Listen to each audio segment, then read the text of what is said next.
Well, hello, Becca and Matt, Amy, Rich, Peggy, Jim, Kristen, Devin, John, Beth, Jackie, Dave, and all the rest will be joining us along the way. This is Pastor Craig Brown with First Lutheran Church, and our first of 5 videos on marriage and the 5 love languages. This video will cover the first 3 chapters of the book, The 5 Love Languages. Chapter 1, what happens to love after the wedding? Don't we all want to know? Number 2, keeping the love tank full. And number 3, falling in love. This is the introduction to the book, more or less, which will be everything up to the first love language, words of affirmation. Now, my caveat, even though you're receiving the teaching through these videos online, please still come to the class. It's very, very important. I'm sorry if I wasn't clear about that.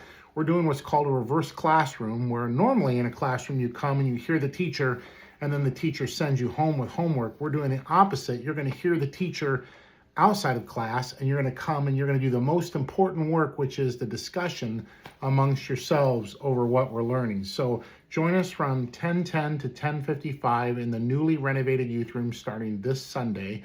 Will be our first gathering. We'll gather around the couches by the fireplace. It'll be warm and cozy, and you won't want to miss it. Think of it as 5 built-in day dates on Sundays, and please come even if you haven't read anything for that week or just heard my video or not even seen my video. You know I will always make it accessible and fun. So the class, the 5 love languages, why are we doing that? Well, we are reading this book. Many of you have already picked it up. There are copies available, a few left at our engagement center, which is between the new TVs and the new narthex on the sign-up table. It's just $10 a copy for a book. I can always order more. Some of you will want to get it on Kindle. Some of you want to get one book and share it between you. That's fine, however you want to do it. Some of you won't want to read the book, and that's just fine. You can come to the class, and we'll give you everything you need to know.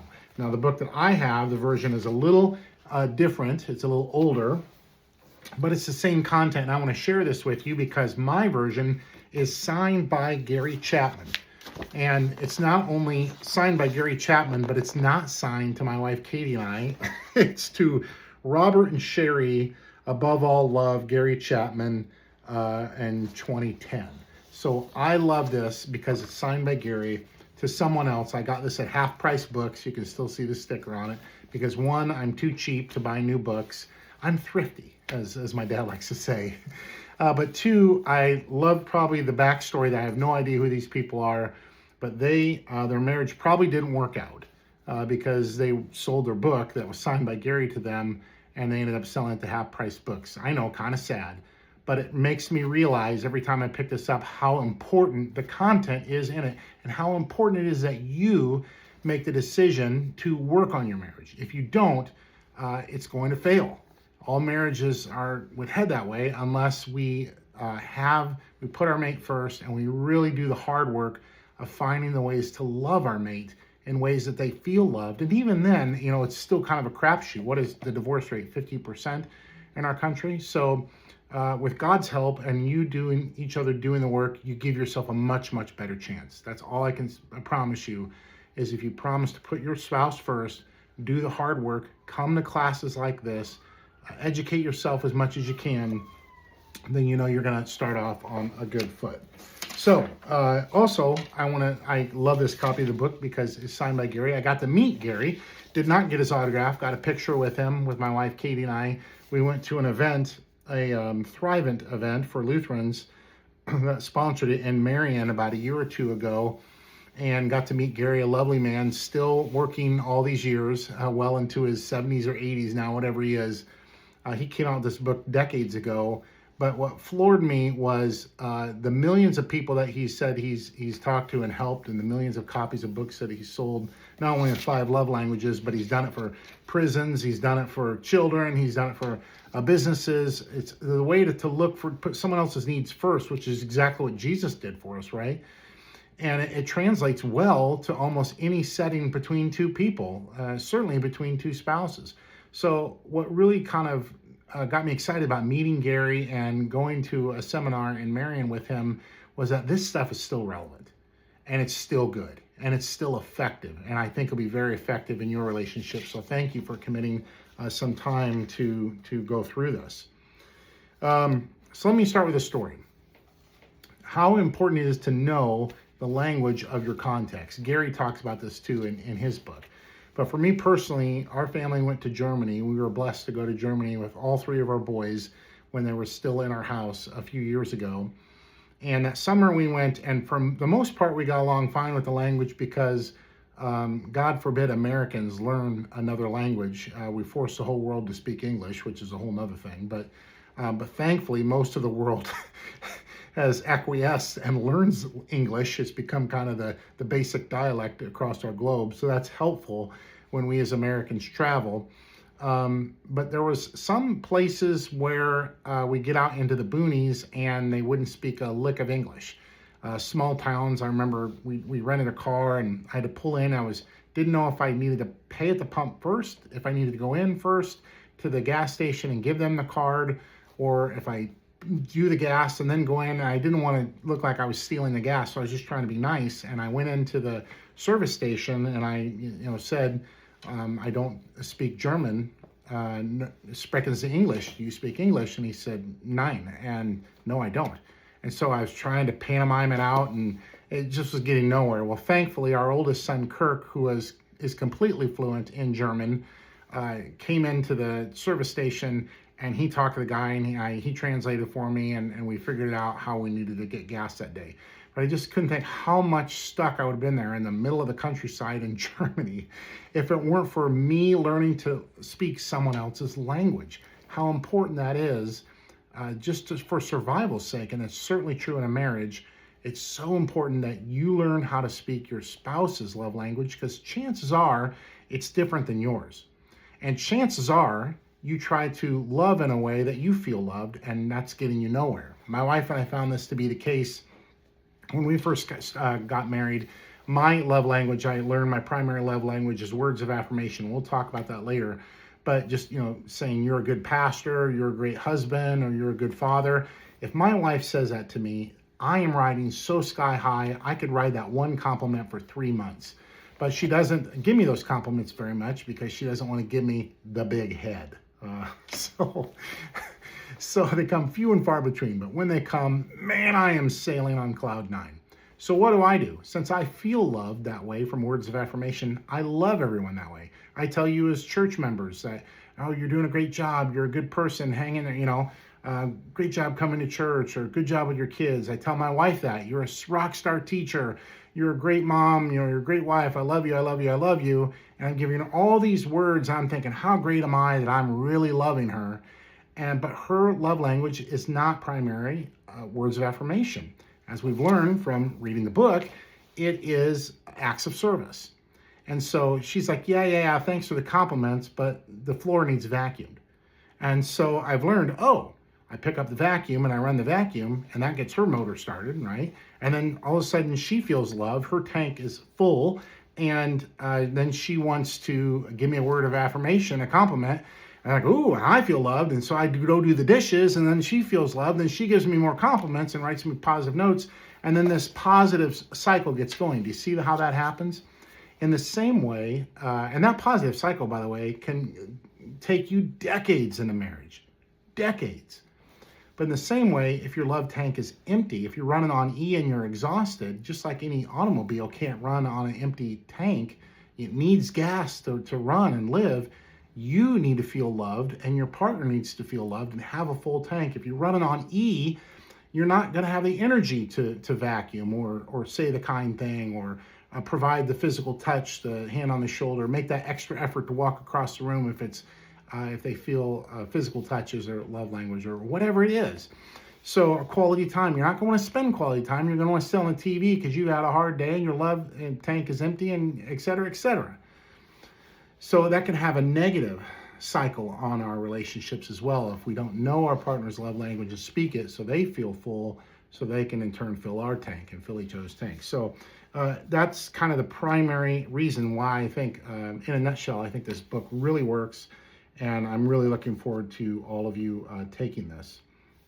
One other thing I want to say is that, to quote from the book, he talks about psychologist Dorothy Tenov conducted studies on the in-love phenomenon. Now, most of us, when we get together for the first few years, we kind of are infatuated with each other. We like the way each other physically looks. I think God works through that physical attraction to bring us together. Or maybe you met on Match.com and that brought you together. I think God works through that too.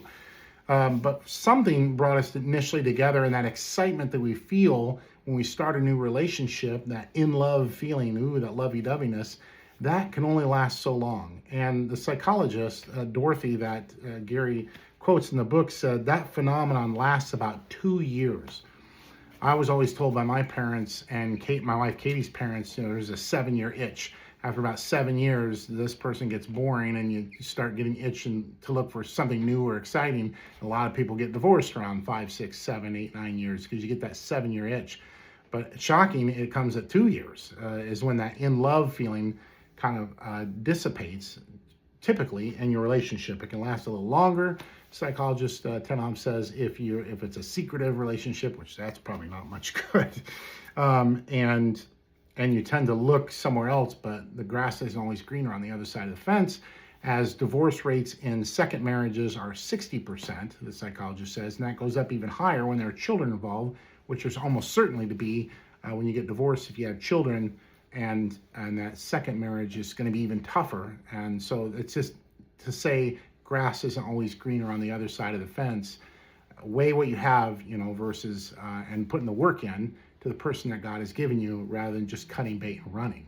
So that phenomenon only lasts about 2 years. And at about that point, psychologist Tom says those little traits that we overlooked in each other when we were in love now become huge mountains.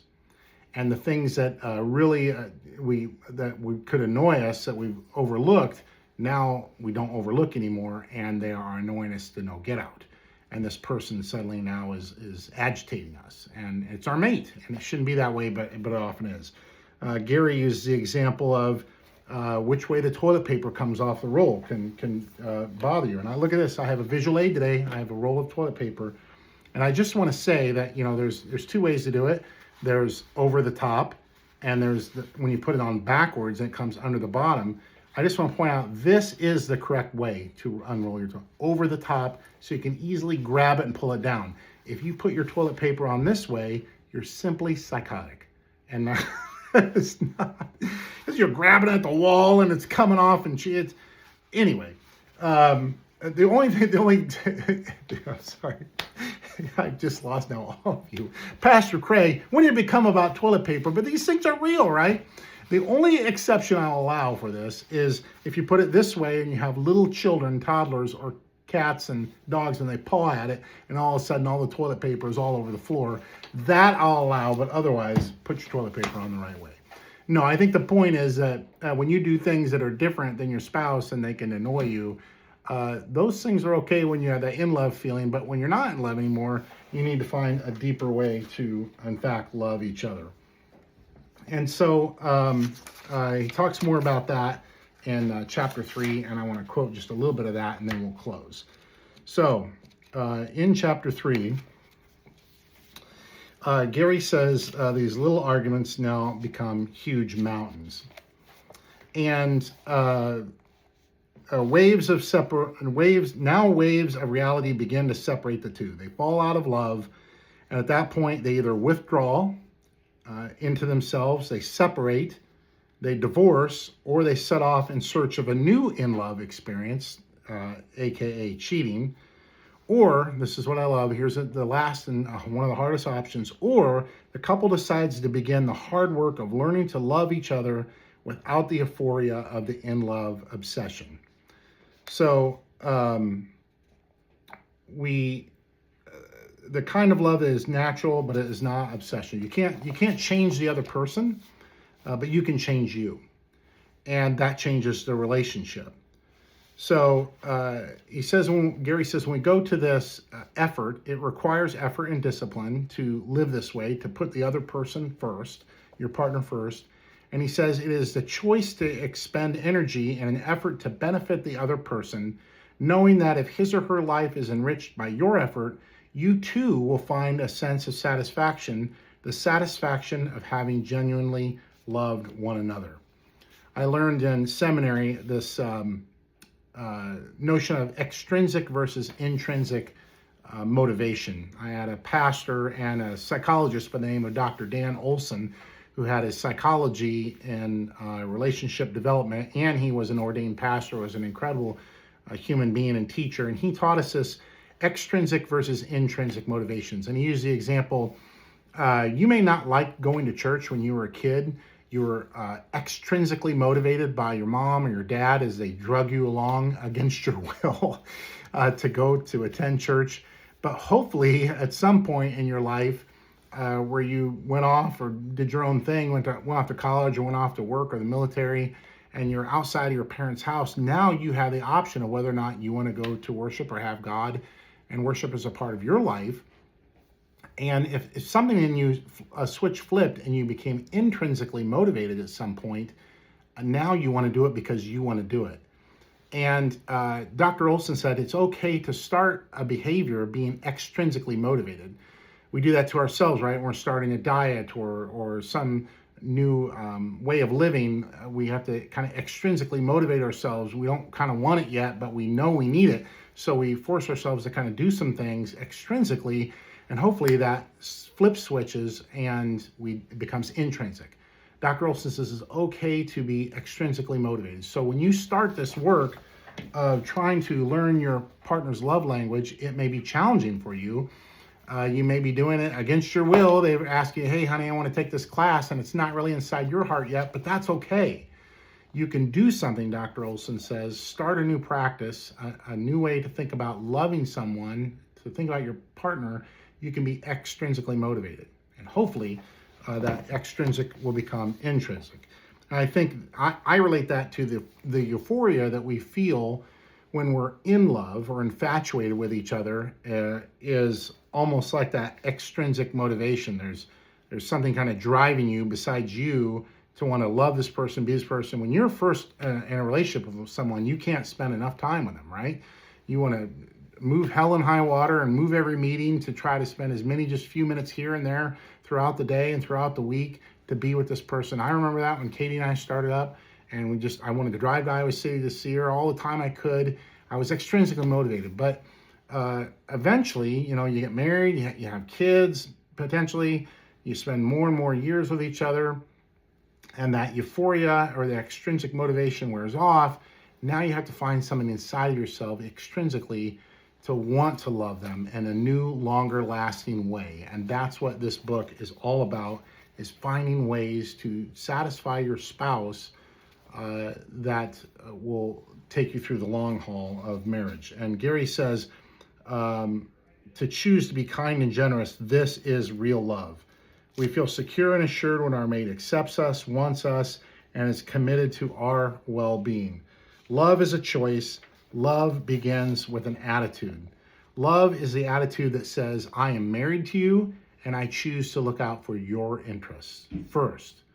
But the one who chooses to find love will find appropriate ways to express that decision, Gary says. But it seems so sterile, some may contend. Love is an attitude with appropriate behavior.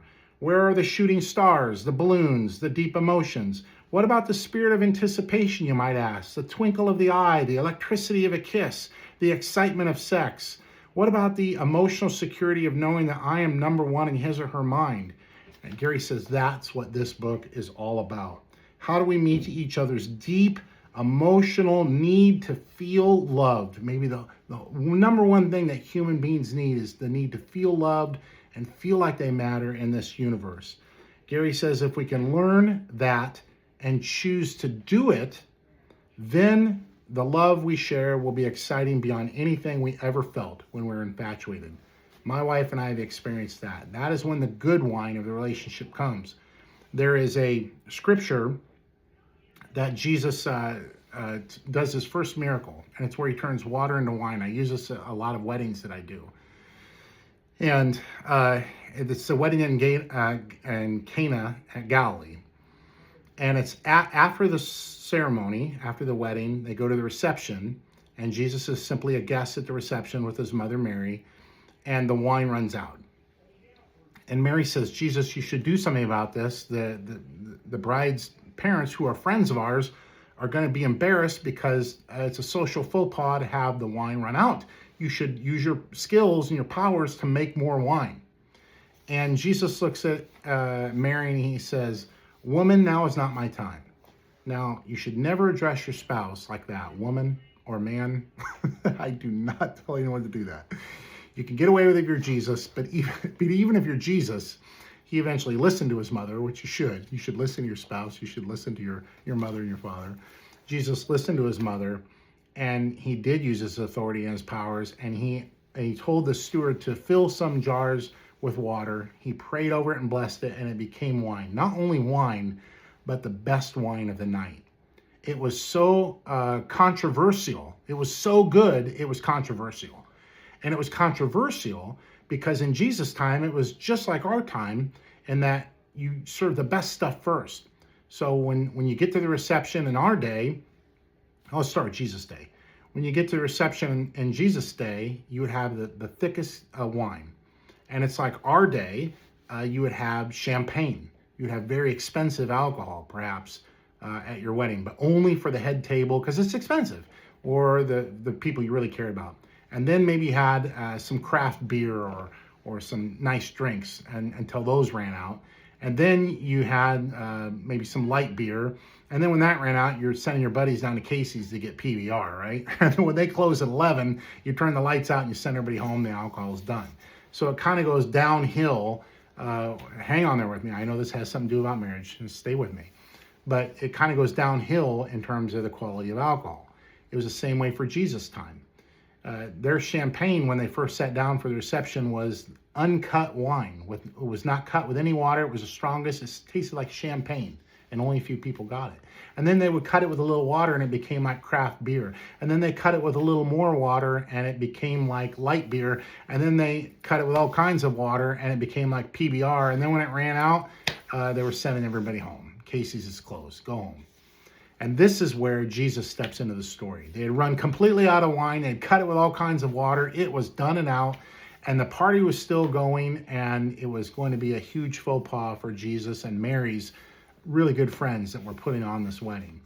And so Jesus stepped up, and he not only made water into wine, but he made it into the best wine, better than even the first wine. And it was so controversial that the steward, the wedding coordinator of the day, went to the bride's dad and said, who was sponsoring the whole thing, says, "Hey, are you holding out on us? Why aren't we served this first? This wine is the best wine, and it's coming at the end of the party." And he says, "Don't look at me. You know, that Jesus guy over there, he did it." And they, or the stewards, the servers, they know about it. And the servers say, "Hey, we did what Jesus told us. This guy Jesus told us to do." And he made it this incredible wine. And what that miracle tells me is two things. One, it is the very first public miracle that Jesus does. And it's at a wedding reception, where it's about community and love and togetherness and the two becoming one flesh, and all that stuff that Scripture tells us is all present in this story, all present in this miracle. And to me, it says that marriages are important to God, so important that our living God in Jesus Christ, our Savior of the whole world, decided to show himself through a wedding reception.